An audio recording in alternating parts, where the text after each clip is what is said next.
Hello friends, તમારું સ્વાગત છે ગુજરાતી રસોઈની રંગતમાં।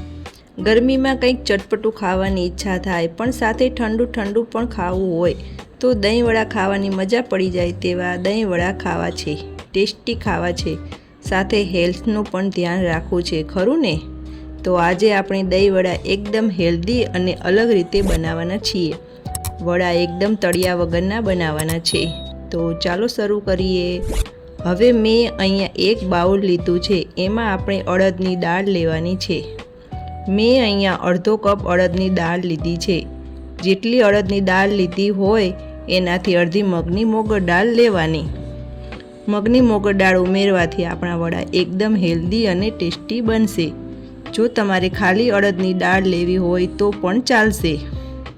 તો હવે આ દાળને આપણે સારી રીતે ધોઈ લેવાની છે। જ્યાં સુધી પાણી ક્લીન ન આવે ત્યાં સુધી દાળને સારી રીતે ધોઈ લઈશું। હવે આ દાળ આપણી ધોવાઈને તૈયાર થઈ ગઈ છે। હવે આપણે આમાં પાણી ઉમેરીશું। આને ઢાંકીને 4 થી 5 કલાક માટે રહેવા દેવાની છે। તો ચાલો હવે 4 થી 5 કલાક થઈ ગઈ છે, આપણે દાળને જોઈ લઈએ। તો દાળ આપણી એકદમ પલળીને ફૂલી ગઈ છે। જુઓ, આ રીતે આપણે દાણો લઈએ આસાનીથી 2 ટુકડા થઈ જાય છે। તો આ રીતે દાળ એકદમ સરસ પલળી ગઈ છે। હવે આપણે આમાંથી બધું પાણી નિતારી લેવાનું છે। હવે આપણે એક મિક્સર જાર લઈશું અને એમાં આપણે પાણી નિતારીને દાળ લઈશું। આપણે થોડું થોડું કરીને 2 વખત દળી લઈશું।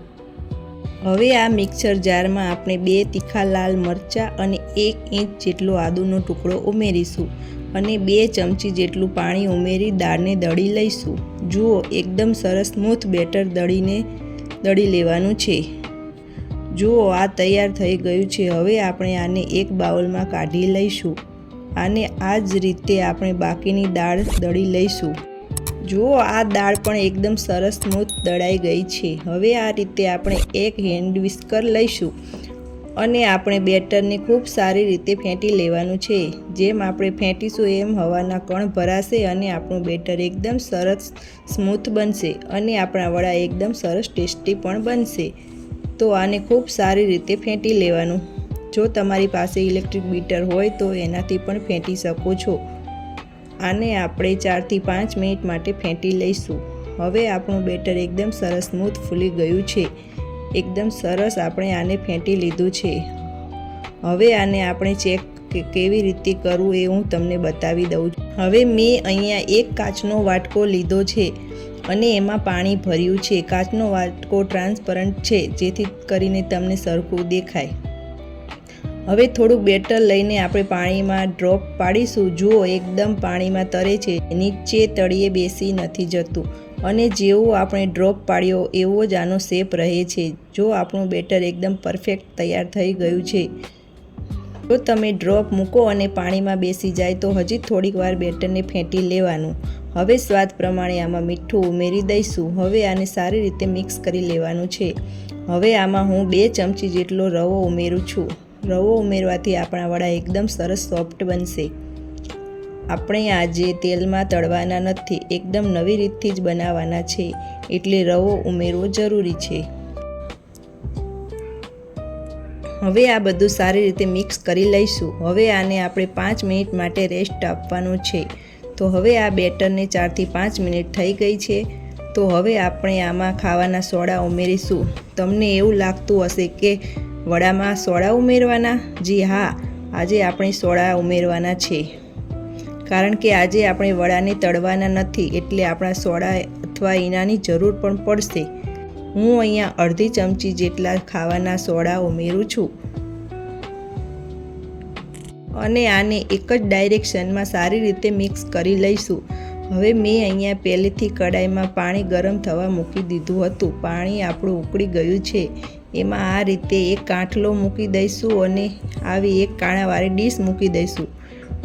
હવે આપણે જે બેટર બનાવીને તૈયાર કર્યું હતું તેને આ રીતે થોડા થોડા ડ્રોપ મૂકી દઈશું। વચ્ચે વચ્ચે થોડી જગ્યા રાખીશું જેથી કરીને વડા ફૂલે તો એકબીજા સાથે ચોંટી ન જાય। આ વડા આપણે એકદમ હેલ્ધી બનાવવાના છે। આમાં આપણે બિલકુલ તેલનો ઉપયોગ નથી કર્યો, તો પણ એકદમ હેલ્ધી અને ચટપટા પણ બનશે। હવે આ રીતે આપણે આને ઢાંકીને 4 થી 5 મિનિટ માટે ચડવા દઈશું। તો ચાલો હવે આપણે ચેક કરી લઈએ. આપણા વડા બનીને તૈયાર થઈ ગયા છે. તો હવે આપણા વડાને આ રીતે તવીથાથી નીચેથી થોડા પ્રેસ કરીશું એટલે એકદમ સરસ આખા ઉખડી જશે. જુઓ આપણા વડા એકદમ સરસ થઈ ગયા છે. હવે આને આપણે પ્લેટમાં કાઢી લઈશું. હવે આને બીજી વખત પણ આ ડીશમાં આપણે વડાને મૂકી દઈશું. જુઓ હવે આપણા વડા બની ગયા છે. હું તમને ચેક કરીને બતાવું કેટલા સોફ્ટ બન્યા છે. જુઓ હું એક વડું દબાવું છું તો પણ એ પાછો પોતાનો શેપ લઈ લે છે ને એકદમ સરસ. કોઈને ખબર પણ નહીં પડે આપણા વડા તેલમાં તળ્યા છે કે બાફ્યા છે. હવે આપણા બધા વડા બનીને તૈયાર થઈ ગયા છે. તો હવે આને આપણે સાઈડ ઉપર મૂકી દઈશું. મેં અહીંયા એક બાઉલમાં પાણી લીધું છે. આ પાણીમાં આપણે સ્વાદ પ્રમાણે મીઠું ઉમેરીશું, થોડાક ઝીણા સમારેલા કોથમીરના પાન ઉમેરીશું અને ચપટી જેટલી હિંગ ઉમેરીશું. આ બધું પાણીમાં સારી રીતે મિક્સ કરી લેવાનું.